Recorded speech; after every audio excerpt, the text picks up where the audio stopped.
Okay, I want you to picture this. It's 2 a.m., you're out in the pitch black Thar Desert.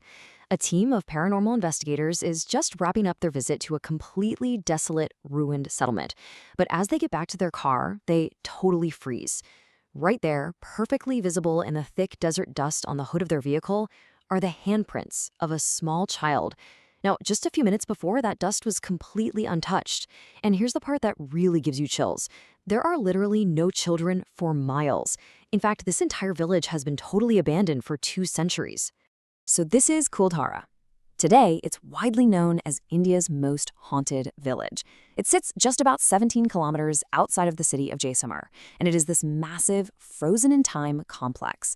I mean, we're talking over 400 stone houses, a whole network of actual streets, ancient temples, deep wells, basically everything you would expect to see in a thriving community, except the people. Tourists actually flock here during the day to wander around the ruins, but they all make sure to leave before dusk. And staying the night, that is strictly forbidden by local authorities. Why? Because visitors consistently report hearing these phantom screams of women, the sound of traditional jewelry jingling, and, get this, they even smell food cooking in the middle of the barren, empty desert air. Now, to understand the fear around this place, you have to understand the grand myth that fuels it. The spooky local folklore claims that on a single, fateful night back in 1825, tens of thousands of people from Kuldhara and its surrounding settlements completely vanished. And they didn't just slowly pack up over time, no. It was as if someone pressed a giant mute button on the desert, and an entire civilization was just erased before the sun even came up. But to truly solve this mystery for our explainer today, we first need to figure out who exactly these vanished people were. Let's start with part 1, Miracle in the Desert. So to understand the sudden end of Kuldhara, we really have to go back to its incredible beginning in the 13th century. This group called the Paliwal Brahmins migrated out to the Thar Desert. Now keep in mind, summer temperatures here hit a blistering 50 degrees Celsius. That's over 120 degrees Fahrenheit. It's just an endless ocean of dry sand dunes where even surviving seems impossible, let alone thriving. But they actually pulled off this massive agricultural miracle. They didn't just sit around hoping for rain. They entirely engineered the landscape using a revolutionary water harvesting technique called the cotton system. Basically, they used the natural slopes of the hills to funnel and capture scarce monsoon water into contained areas. Then, over the next few months, that water would slowly seep deep down into the sand. By the time the surface water evaporated in the winter, the soil underneath was incredibly saturated and super nutrient-rich. Experts today say it was basically like successfully farming rice in the middle of the Sahara. They were somehow pulling 2 full crop harvests a year straight out of this barren sand. And because of this genius water system, the Paliwal Brahmins weren't just scraping by. They built an absolute empire out there in the dust. They became these master traders, perfectly positioning Kuldhara right along a highly lucrative trade route between Jaisalmer and Sindh.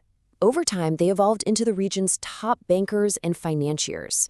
They generated so much capital from their crops and their toll collections that they eventually amassed more tangible wealth than the actual kings who lived in the nearby capital city. Which brings us to part 2, the cruel Diwan. You really have to ask yourself, why would a community this prosperous, this successful, just up and abandon everything they had painstakingly built over 600 years? Well, the answer seems to lie with this man, Salim Singh. He was the Diwan, or Prime Minister of the Jaisalmer state in the early 1800s, and his backstory is incredibly dark. When he was just 11 years old, he actually watched royal officials betray and murder his father, who was the previous Diwan. That childhood trauma fueled this ruthless, lifelong desire for revenge and absolute control. So when he finally took power, he became a brutal tyrant. He turned the actual king into a mere puppet and completely took over the state. He crushed the local population with these extreme, unpredictable taxes and personally extorted an unbelievable 20 million rupees just to build himself a towering mansion, all while his people suffered. And this leads us straight into the famous legend that gives Kuldhara its haunted reputation today. The story goes that the cruel Salim Singh set his sights on the beautiful daughter of Kuldhara's village chief. He demanded to marry her and gave the village this horrific ultimatum: hand the girl over by morning, or he'd unleash his forces, massacre everyone, and completely destroy Kuldhara.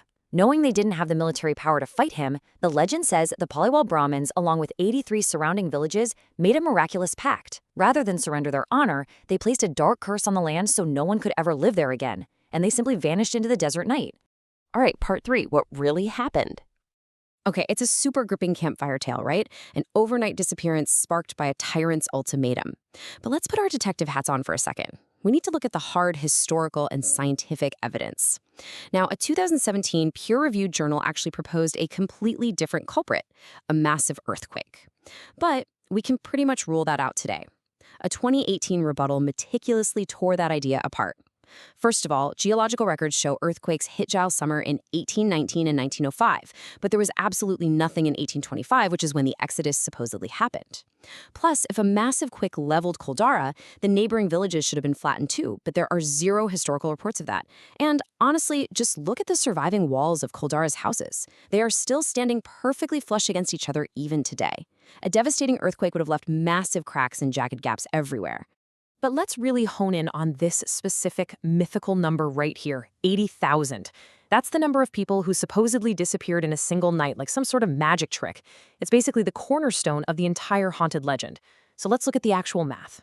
When we check the timeline, it totally shatters the myth of this overnight vanishing act. If we look at the official 1829 records from British officer Colonel James Todd, who documented this region really meticulously, we get the real story.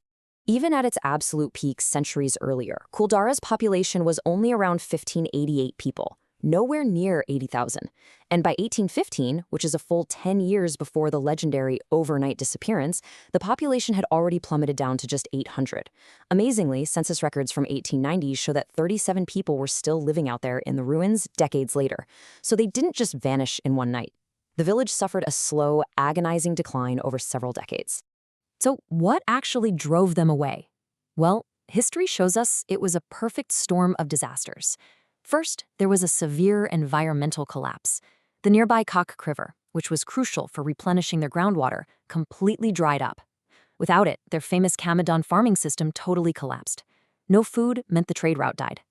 Then, sensing they were vulnerable, the tyrant Salim Singh squeezed them even harder, raising taxes and literally taking the families of the Brahmin bankers hostage for extortion. And if that wasn't enough, ruthless local bandits, known as dacoits, started raiding the village and kidnapping women for ransom. They didn't flee a ghost or a single ultimatum. It was a slow, desperate, voluntary exodus to places like Jodhpur, just to try and find a better life. Finally, part 4. Unmasking the real ghosts. So the historical mystery is neatly solved, right? But how do we explain the modern stuff? The investigators documenting sudden temperature drops, or audio recorders capturing disembodied screams in the dark ruins today? Well, the answer lies deep in human psychology. This is classic confirmation bias.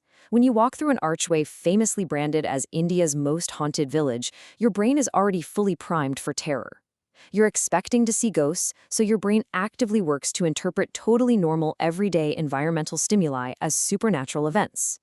A sudden, chilly desert draft isn't just wind anymore. Your brain instantly decides it's a spirit passing by. Now, combine that with pareidolia. This is our brain's evolutionary hardwiring to find familiar patterns, like human faces or voices, in random noise. So suddenly, the totally natural rustling of desert rodents in the brush, the wind howling through an empty stone corridor, or even a cheap motion sensor glitching out in the dust, all of that gets processed by a frightened human brain as ghostly whispers and shadowy figures. But here is the ultimate, real-life Scooby-Doo twist to our explainer. While psychology absolutely explains why tourists are scared today, the original ghost stories themselves, they were intentionally fabricated and amplified by human criminals.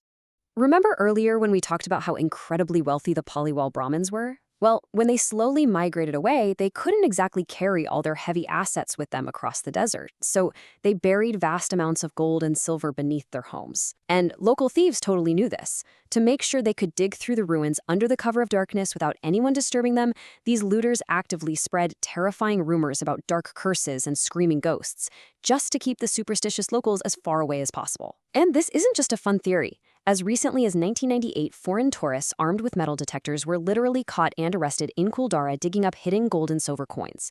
The ghosts were basically just an elaborate cover-up for a century-long gold rush. At the end of the day, Kuldhara really isn't a story of supernatural terror at all. It's a profound historical lesson. It's a testament to extreme human ingenuity. These were people who figured out how to reap golden harvests from dead desert sand. But it's also a tragic reminder of how environmental shifts and human greed can erase even the most prosperous societies. And it leaves us with a pretty fascinating question to think about. When you strip away all the cobwebs, the spooky lighting, and the tall tales, how many of our world's most terrifying paranormal legends are really just incredible, forgotten history that's waiting to be uncovered?